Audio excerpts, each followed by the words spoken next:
Picture this. It's May 1905.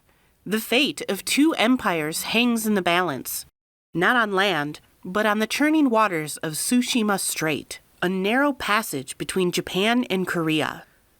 May 27, 2025, marked the 120th anniversary of a battle that would not only decide the Russo-Japanese War, but would also change naval warfare forever. The Battle of Tsushima. This wasn't just any naval battle. It was the final, crushing showdown of the Russo-Japanese War. On one side, the underdog, the Imperial Japanese Navy, led by the brilliant Admiral Togo Heihachiro. On the other, the colossal but wary Russian Baltic Fleet, which had just sailed halfway around the world under Admiral Zinovy Radvenshinsky. Russia rolled in with 11 battleships. Japan?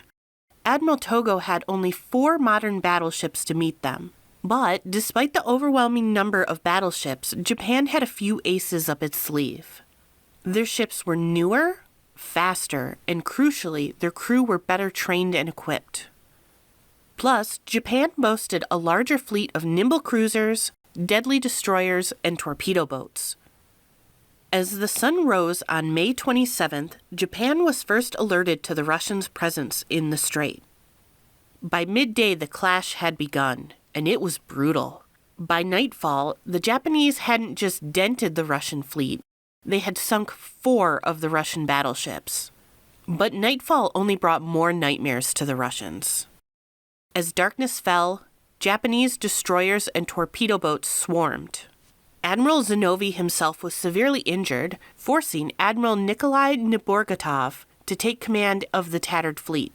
By the morning of May 28th, facing annihilation, Admiral Nikolai had no choice but to surrender. The Reaper's toll was horrifyingly one-sided. Japan lost merely 117 sailors.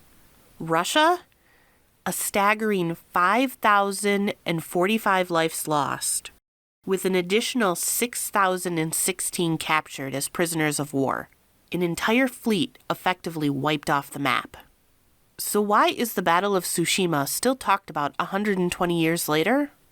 Well, for one, this was the decisive engagement fought between modern steel battleships.